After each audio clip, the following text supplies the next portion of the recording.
alat untuk memudahkan pembaca memahami jalan pikiran pengarang, alat bagi pengarang dan alat bagi pengarang untuk mengembangkan jalan pikiran secara sistematis.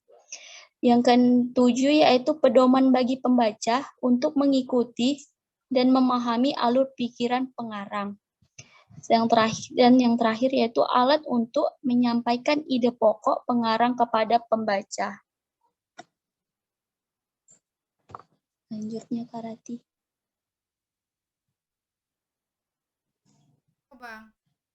Menurut buku Pengembangan Keterampilan Menulis, paragraf memiliki 2 tujuan, yaitu pengertian dan pemahaman. Maka dari itu, sebuah alinea hanya boleh ada 1 tema. Jika ada 2 tema, maka dipecah menjadi 2 paragraf untuk memisahkan dan menegaskan pengertian secara wajar dan formal. Selanjutnya itu ada unsur-unsur paragraf. Kalimat transisi adalah kata penghubung dari kalimat satu ke kalimat lain, atau dari paragraf yang satu ke paragraf yang lain.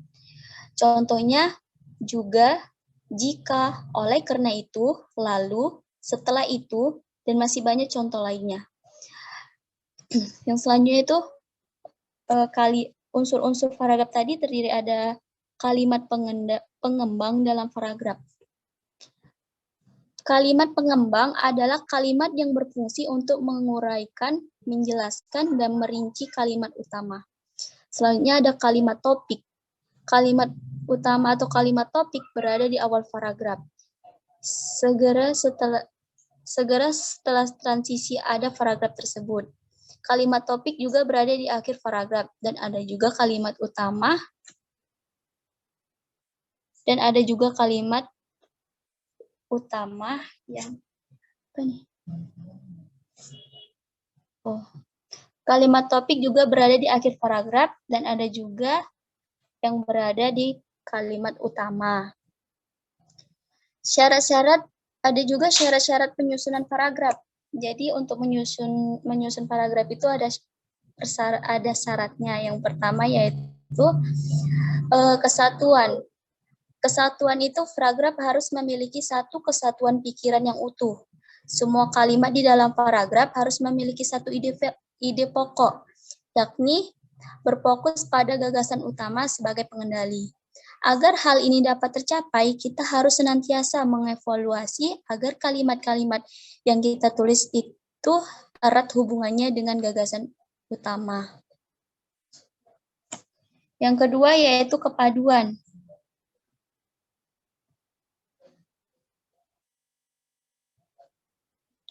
Kepaduan adalah hubungan timbal balik yang baik dan benar antara kalimat dan paragraf.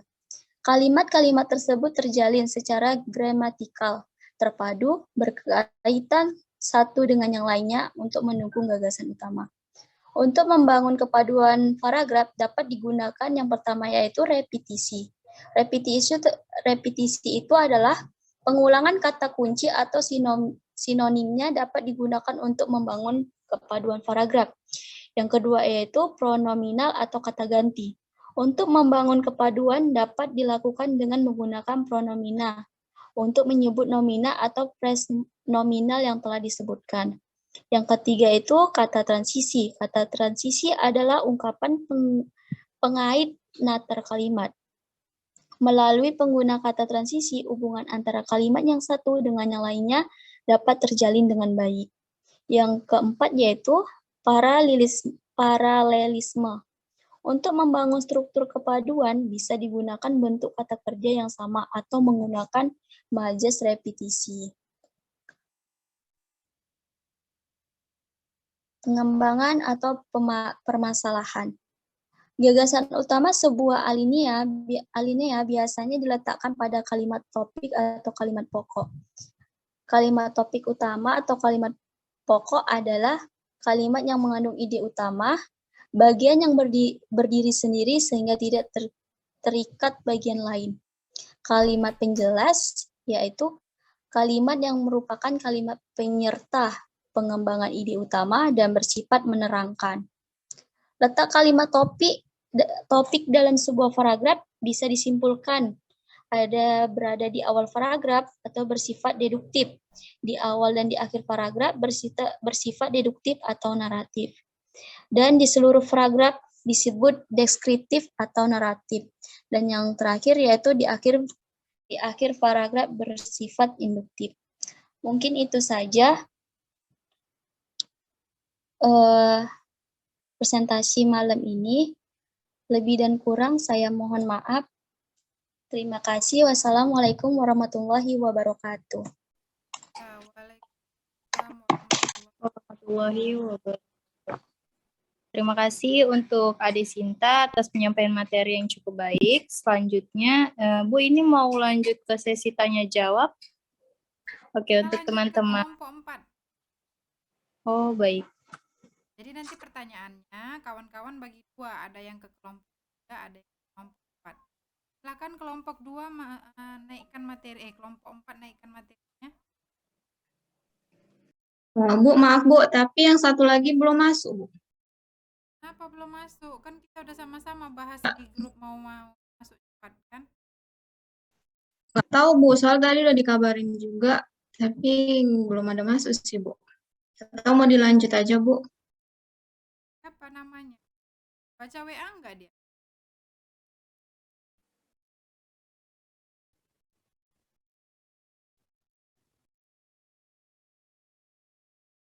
Nanti nilainya enggak ada, kosong nanti. Apa mau saya buat? Enggak mungkin kan saya buat 85.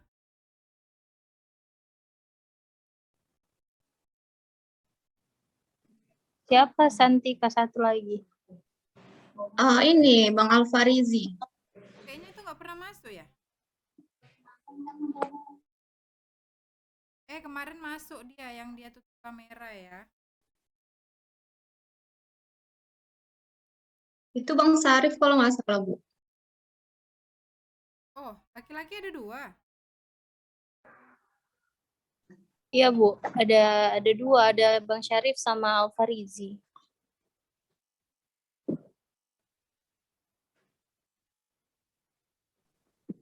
Udah tahu memang mau presentasi, Santika? Udah Bu, udah dikabarin tadi. Katanya iya masuk, tapi tadi awalnya iya bisa masuk, terus dia ngechat lagi, katanya lagi di jalan gitu. Ya udah, lanjutkan aja Santika. Jangan gara-gara dia kamu enggak. Ya Bu. Boleh dijadiin host? Mungkin salah satu temannya bisa jadi bisa moderator, membantu moderator, dan juga yang udah presentasi aja kelompok 1.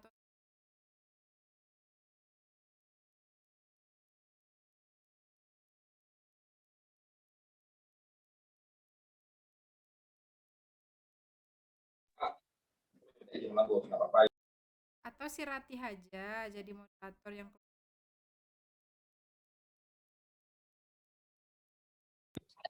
Iya Bu, boleh kalau Santika mau. Boleh Kak, boleh. Aja.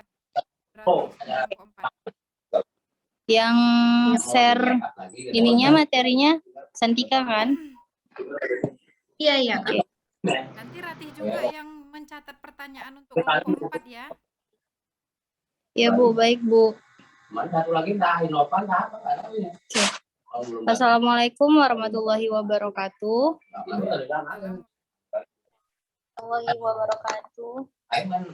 Selamat malam Ibu dosen dan teman-teman sekalian.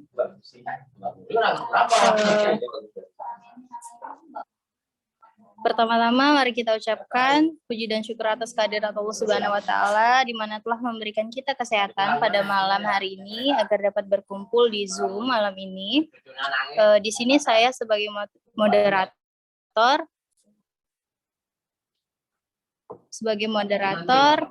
dan rekan saya Santika Dewi sebagai penyampai materi. Baik, langsung saja waktu dan tempat saya persilakan untuk menyampai materi Santika Dewi. Terima kasih. Boleh Kak dijadiin host Kak?